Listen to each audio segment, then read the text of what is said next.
to the Momnificent Podcast. This is the place where we help parents live a happy, healthy life with their kids. We're going to show you how to connect with your child and help them even in their most difficult moments as we hear from experts in the field. I'm your host, Dr. Karin Jakubowski, an international speaker, public school principal, and former struggling student. The Momnificent Podcast equips parents with science-based strategies to help you live a happy, healthy life with your kids. Welcome. I've heard parents say, I can't sleep at night because my child is struggling behaviorally and academically. And this can leave you feeling helpless, embarrassed, even alone.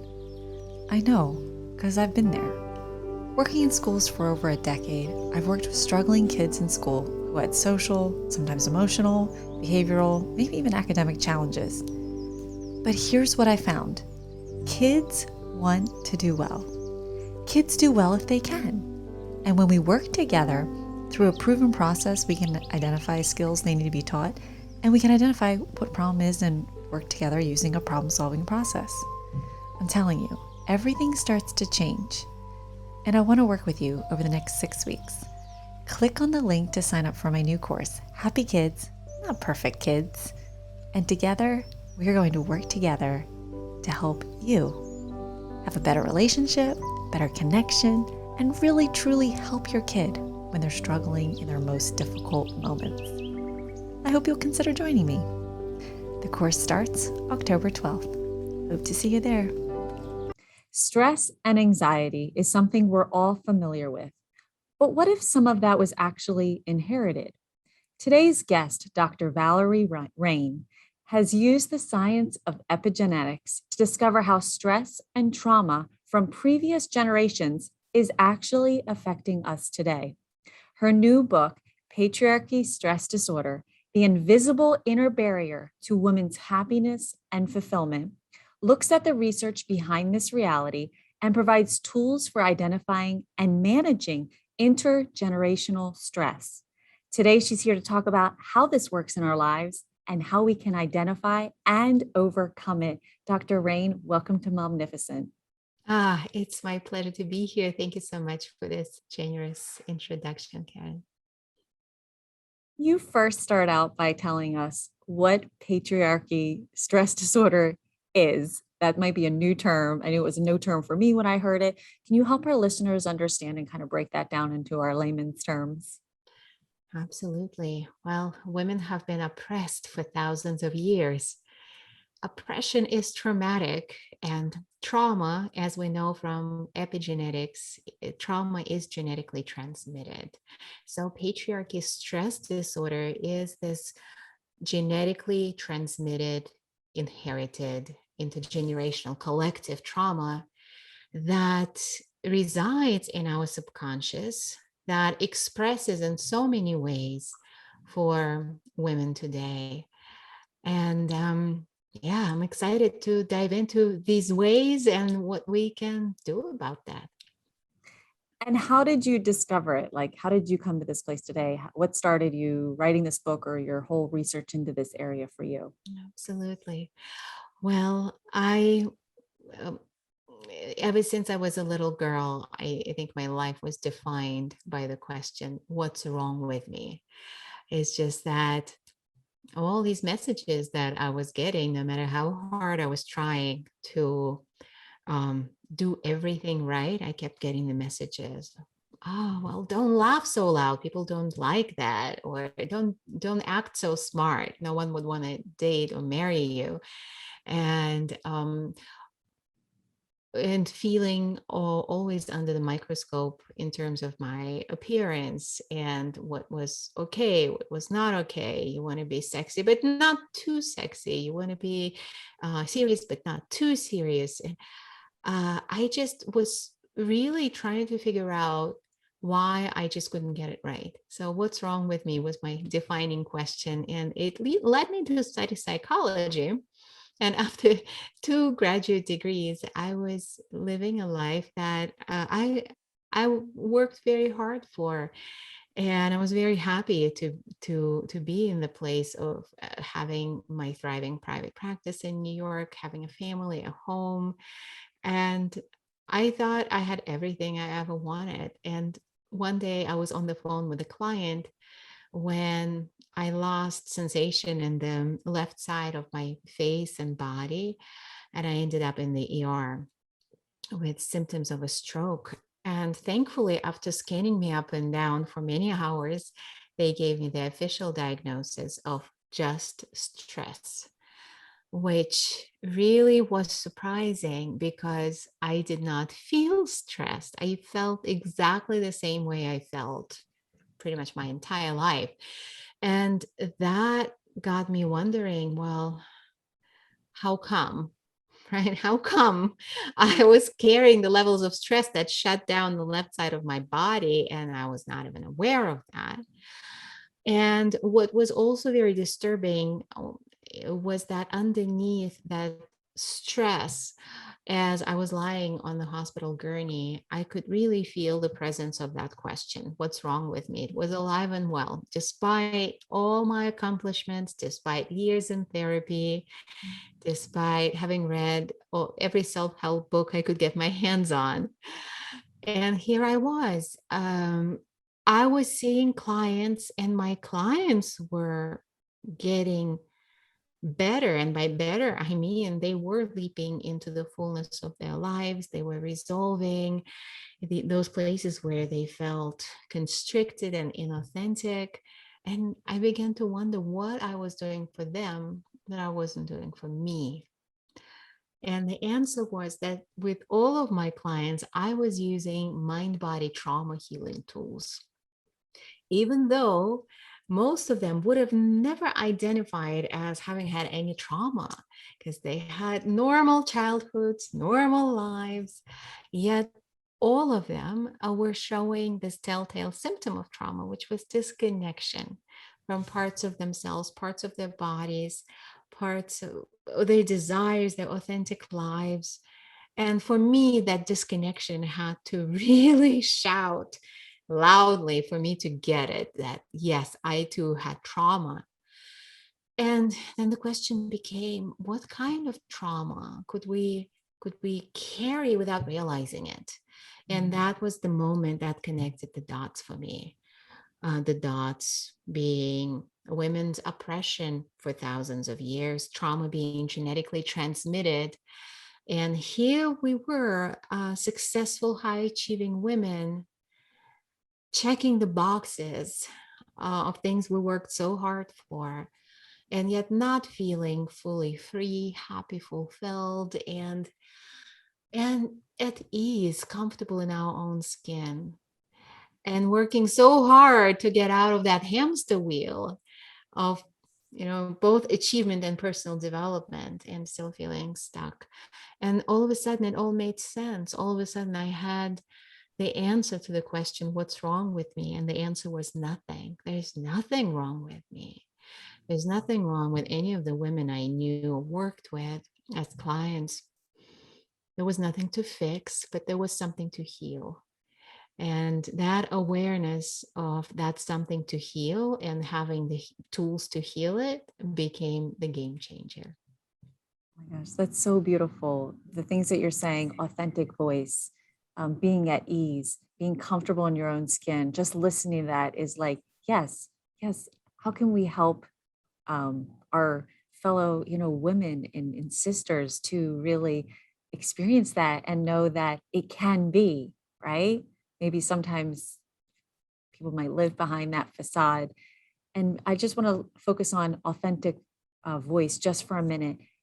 Is there something you can share with us that would help us find our authentic voice if we hear that and we're like, wow, I would love to tap into that more? And how can I do that for myself? I love this question so much. You see, let me frame my answer through the lens of PSD and intergenerational trauma and illustrate it with an example that comes from research. In this particular study, researchers introduced the smell of cherry blossoms to mice while simultaneously zapping their feet with mild electric shocks. These mice were then bred, and their children and their grandchildren, when exposed to the smell of cherry blossoms, showed a strong fear and anxiety reaction. Okay? And that really illustrates how PSD is created and passed down between generations. For women, PSD is fearing the smell of cherry blossoms. And cherry blossoms are everything that we have authentically or do authentically desire, and that historically has been prohibited and dangerous for women. It has been punishable under patriarchy to reach for our desires, be it loving who we love, be it speaking and showing up from an authentic place, expressing our brilliance, expressing our sexuality, sharing our work with the world, making money, that actually reflect our worth. And of course, our worth cannot be measured in money, and just living in a way that is aligned with our deepest authentic desires. So how it ties in with using our authentic voice, because all of this has been prohibited, punishable for so many years. There are so many trauma defenses formed around us being able to access our authentic voice, because the moment we even think of going there, the alarms go off in our nervous system and our subconscious going, unsafe, unsafe, unsafe. You're going to get yourself into trouble. You're going to get yourself killed, burnt at the stake, locked up in an asylum. So is there any wonder that we may struggle with accessing our authentic voice? And it's not our fault. It's not about working harder. It is about understanding that it has nothing to do with you, and understanding that healing and accessing that authentic voice has to do with rewiring the nervous system, creating a sense of safety around being able to access your voice and your authentic desires. And we really, trying to shortcut this process leads to a lot of trouble. It leads to a lot of burnout that women are experiencing. That is just a real pandemic. And it's us pushing so hard against our own biological defenses that are trying to keep us safe by holding us back. And that's exhausting. That spells out our nervous system being in overdrive all the time. And then us not feeling relaxed, not feeling fulfilled, not recharging, our creativity being stifled, right? So a much cleaner way and much easier way is through creating safety and rewiring our nervous system. And then the access, it opens up to our authentic voice and whatever else we desire to experience, be, have, bring to the world. So beautiful. And I think that ties into something I was going to ask you about, that you say that thoughts aren't facts. And if our body is charged, we need to bring it to a discharge. How do we do that? And what does that look like?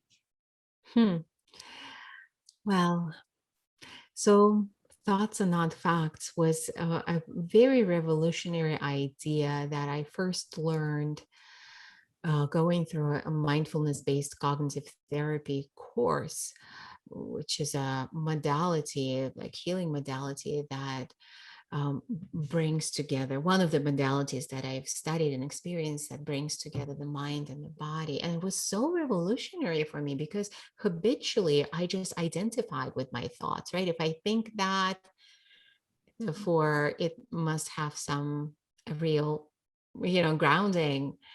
And just treating our thoughts lightly, just knowing that our thoughts pop out of our internal states. Really, if you are feeling really good and really relaxed and your day is going great and something happens, your interpretation is going to be very different than if you already had a very crappy day and maybe a crappy week and then something happens and it can be really devastating, right? And the thoughts can really take that doom and gloom flavor. So, so this is an important aspect of approaching this work, right? Understanding that our thoughts are actually generated from our internal states. And so this is where the two parts of your question really intersect, is when we're carrying a lot of charge in our body without realizing it. And it may be the charge of unprocessed emotions. It can be repressed anger. It can be repressed grief. It can be repressed joy, actually. And repressed longing, repressed desires, right? And we just haven't been allowed that expression. And it just gets stuffed and it gets stuffed. And the more we're carrying that, the more our thoughts are kind of popping out of that state. So that's polluted, that's not clear. So discharging what we're carrying is an important part of this healing journey, and discharging in a safe way. I'm not talking about, okay, if you're carrying anger, then lash out at somebody, but actually feel it, allow that the energy of that emotion to run through your body when you're in a safe space, your own space, or maybe with somebody who can hold that space for you in a supportive way, be it a practitioner, be it a trusted friend who can actually hold that energy, because not everybody can, even if they are a good friend.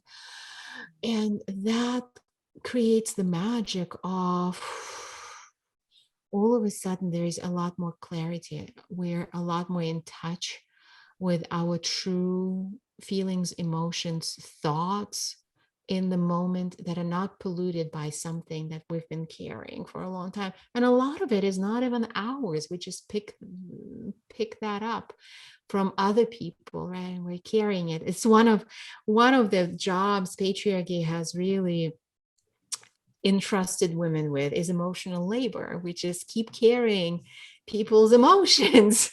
And then we are exhausted and we're exploding and we don't even know why. And then patriarchy blames the woman. We are the weaker sex. You're not We strong are enough. You not should be strong strong. enough to carry this, because you carry We're it for too, everybody. yeah, we're too emotional. We can't think straight. We're failing somehow. So let's just take a moment to just like pop all those myths, all these bubbles, and reclaim the truth of, we are working very, very hard, and it doesn't have to be that way. Right. And I love how you say it kind of goes in line with that phrase, I am enough. Right now and today, I am enough. There's not something that needs to be fixed. You're not broken, but I love how you bring in the element of the healing that is ready for each of us, right? And to heal what's underneath, you say that we need to work with the body directly. Yes. And you mentioned working with the mind alone is not going to take us there, because the centers of the brain that get activated with trauma response actually don't speak the language of words. So this really caught my attention when I read this about what you wrote. So you're saying when we try to talk ourselves out of it, that's not effective. And I'd love you to share with us more about that. Of course, I'm glad that caught your attention. Well, have you ever heard anyone say to you, "Oh, just calm down, just calm down"? And how effective was it? Right? Say a lot. Oh, okay. I didn't think of that. Why don't I just calm down? So true. That's And good. yet we're trying to do that to ourselves too, like talking ourselves out of how we're feeling. And when we are in fight, flight, freeze response in these trauma reactions, our nervous system is in that state of activation. And to to actually come down, to actually interrupt that cycle, we need to communicate to our nervous system that we are safe. And we communicate that not through words, but through experience. And that's a big missing piece in a lot of approaches to anything from time management to communication to career success to relational bliss.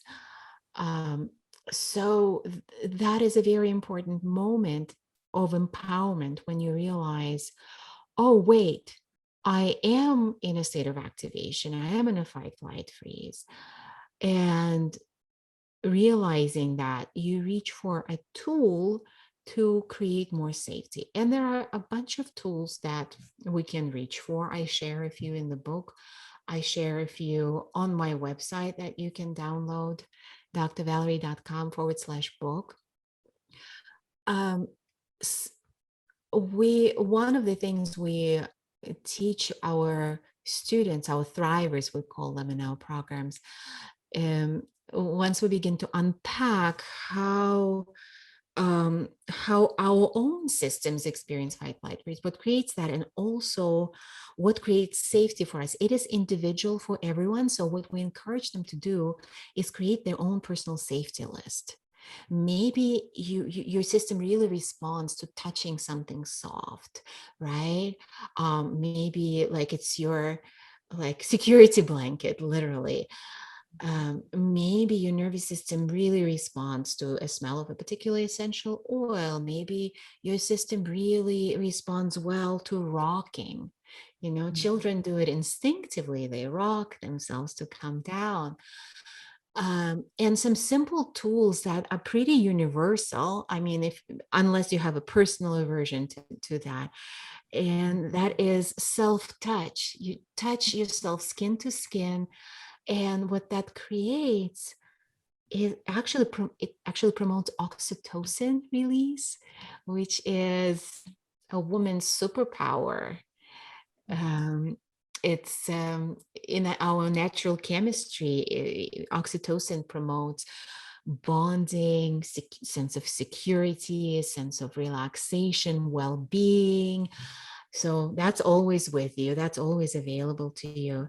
And one of the first tools to reach for, which again is in that little kit that you can download on my website, I call it the Repower tool. It's a tool that guides you through the experiences that will communicate a sense of safety to your nervous system through your 5 senses: your sight, hearing, taste, smell, and touch. And we do it step by step. It's very simple. Once you get it, you can do it in a matter of seconds, anywhere, anytime, completely discreetly. And I feel that this is such a point of empowerment that we should all be aware of and practice, because this is a muscle. The first time you reach for a tool like this, it may or may not work, because it's like trying to slam on the brakes when you're driving like 300 miles per hour, right? And you haven't really done this before. So tap on the brakes gently. You may not come to a full stop right away, but it's fine. Every time you tap on the brakes gently, it will communicate the sense of safety. And these tools have a cumulative effect. Time after time you use them, like building a muscle, you rewire your nervous system more and more, and it just becomes more and more responsive. So good. Thank you for sharing that with us. And what role does exercise play? Like sometimes I feel better after exercise, and I feel like and I'll use just loosely a stress reductor for me. So what role does fitness or exercise play in helping to overcome? Yeah, of course. And listen to your body, right? Your body is your greatest guide. And the particular exercise, particular movement that your body wants to reach for. And it may or may not be something that consciously you're like, oh, like I should take up running or yoga. Try it. And just listen to your body and how you feel, right? Your body may surprise you. Maybe your mind wants something very high impact, but your body actually responds much better to slow, restorative yoga class, or the other way around, right?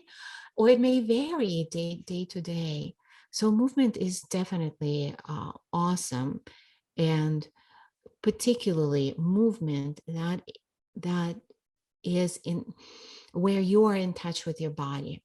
It may sound a little shocking, but even star athletes, really a lot of star athletes, may perform phenomenally physically while being disembodied, while not being in touch with their actual body instincts. And sometimes it actually takes that, because they push their bodies to such limits, they kind of have to disembody. It's not the type of exercise that is helpful on this journey of restoring our wholeness and healing our traumas. So whatever you're doing, use it as an opportunity to get more in touch with your body, get in there, feel. And feeling is very confronting. Feeling can be very confronting. Exercise can be very successfully used to actually numb feelings, right? Or it can be used to get more in touch with feelings. I really like that a lot. And I love that you have that tool as a starter kit available on your website. And I'm so excited to share that. And I'll add that in the description notes of this podcast episode. What does that look like for someone when they start healing and start experiencing these changes? How does that manifest in someone's life? Maybe give us a picture of that as we're listening, we're like, oh, wow, that is something that I want. Oh, that's so good. And it just spans the whole spectrum, starting with quote unquote small things like owning your own time. Like, it's such a confronting thing to look at your calendar and realize, like, oh my gosh, what do I actually enjoy out of what's on my calendar? And how do I say no to things that are not working for me? PSD really conditions women to say yes to far too many things. And it's so confronting. Like, intellectually we may be like, yes, I'm going to set the boundary, but internally it may feel like, if I bring this up, I'm going to die. And it may be in the work context, it may be in your relationship context, or it may be with your kids, where like PSD flares up as, I'm a terrible mother. Like, all of these things are so confronting. So for a woman, reclaiming her time, reclaiming her boundaries, reclaiming her desires, aligning her life in the way that has so much space for experiences that feed into her vitality, right? That's huge. And oftentimes finances follow. And that's fascinating. One of our thrivers, when she was on the threshold making that decision whether or not to join the journey of healing PSD in one of our programs, she said no, she cannot do that because she doesn't have the time and she doesn't have the money. And then time passed, and that trajectory did not change. She was having actually less time and less money. The pandemic was really deepening. Two little kids. Her husband works full time. No support at home because of the quarantine at that time. And she was also running a business. So she did get on this journey. She did take this leap. And I asked her, just a couple of months later, 2 or 3 months into this journey, I asked her, so how are you doing now with your time and your money? And she said, I've never in my life had this much time and this much money. About that. Wow. Yeah. And so, mind you, the situation is the same. It's the pandemic. Her husband works. She has the same littles, same situation, same business, but everything changed inside. So she was able to be really in touch with her desires for what she's saying yes to, what she's saying no to. what she really loves to do in her business. That redefined her offerings. What would be in her pleasure to charge for these packages? That redefined everything. And because she was so much in alignment, she started attracting a whole other kind of a client who were also very much in alignment and getting, just being a joy to work with. So, and what we also see with our women is that their changes translate into changes in their relationships and in their kids. Like we hear things like, oh, my 4-year-old stopped acting out. Right? We're not working with the 4-year-old. Her nervous system has rewired. And of course, children being the mirrors of us and our unprocessed stuff that they are, Yes. it gives them a whole other experience, and it changes the trajectory of their lives, I which love is this. huge. That's Right? huge. That is like revolutionary. Oh, It truly is, Valerie. and it gives me chills because just Yes. as we know from neuroscience and epigenetics that trauma is genetically transmitted, so is healing. Healing is also genetically transmitted. So we Oh, that's stand such to a good point. interrupt. That's such a good point. Say that one more time. Yes, healing is genetically transmitted as well. So no matter what your history is, personal traumas, collective, we all have ancestral traumas. That just goes without saying. And frankly, the world is a pokey place. So I don't know if anyone escapes the experience of having personal traumas as well. So no matter what our personal histories are and family histories are, we stand to rewrite them right here, right now, in one generation, no matter if you already have kids or if you do or if you don't, if you will, if you won't. It also changes the experience of everyone you touch in your life. It changes the caliber of people you attract. We've had thrivers who just were chronically attracting partners into relationships that were just not right for them. Just one toxic relationship after another replaying itself. And getting in touch with that PSD programming, with all these layers of defenses that their own system had, protecting them from true intimacy, from somebody truly reflecting their worth, truly seeing their brilliance, truly embracing their wholeness, because all of that felt very like, no, I'm not that, right? I'm not worthy. I'm not. All of that playing out in their subconscious, although consciously they were confident, consciously they knew what they wanted, consciously they thought they were really on track. And so those relationship fiascos were kind of unexplainable until they got to understand, oh, there's intergenerational trauma playing out, there's PSD playing out.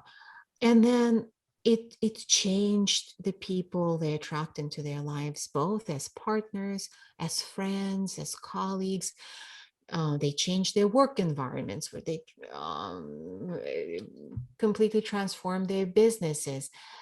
So everything really transforms. I have a thriver who told me a story that battle cry in my book, How Good Can It Get? It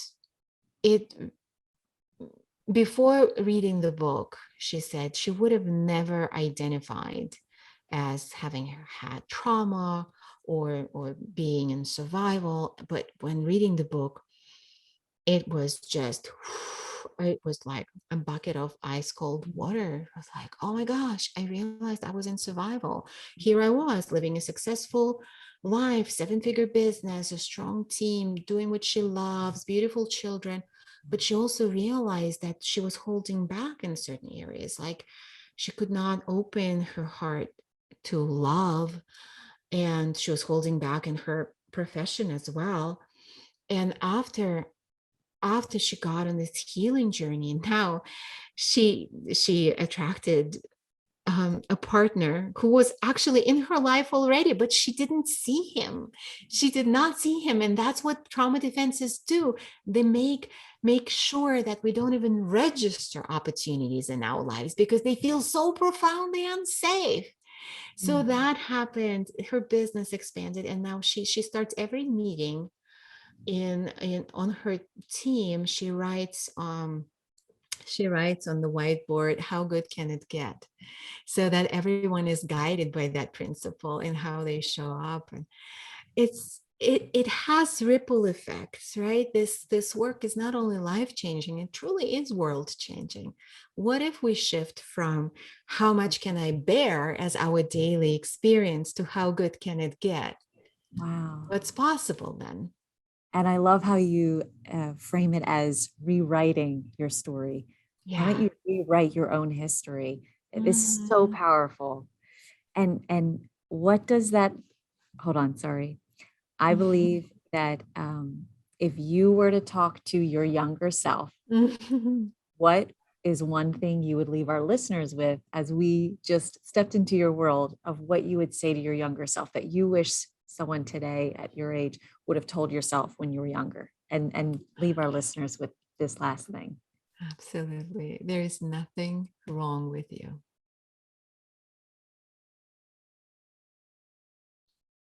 End of story. Now rewrite your life, right? Yes, and truly the world. We are, by healing this trauma, we are embodying the change we want to see in the world. And to me, this is probably our biggest contribution. And we can change the world one of us at a time. And that ripple effect, I just have that picture in my mind. Well, Dr. Rein, where can someone go to follow you? Dr. Valerie Rein on Instagram. I love DMs. Send me any questions, thoughts. I love that. I have a podcast, the Dr. Valerie podcast. And a great place to start is download that first chapter of the book, download the toolkit on my website, and come join us for an epic event, our legendary virtual retreat. It's called The Thriving Experience. thethrivingexperience.com is where you can learn more and register. It is free to attend. And in the experience, you are surrounded by other women who are coming out of the silos of believing there was something wrong with them. And together really breaking those internal barriers and shifting from survival to thriving. So we will be sharing the tools, the practices. It is very much a transformational experience, as you'll see in some of the testimonials that are posted at thethrivingexperience.com. Hope to see you there and give you a huge virtual hug.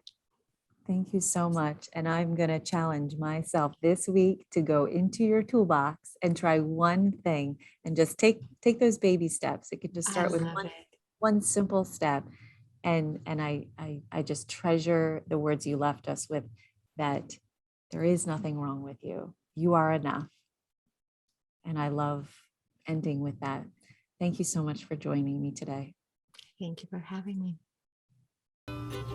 Well, that's all we've got for this episode of the Momnificent podcast. If you enjoyed this episode, I would be honored if you would subscribe and rate if you really liked it. I know wherever you're listening right now, it might not be the best time to leave a comment, but feel free to leave a question, a review, or a comment at any time. And until next time, remember, don't worry, be happy.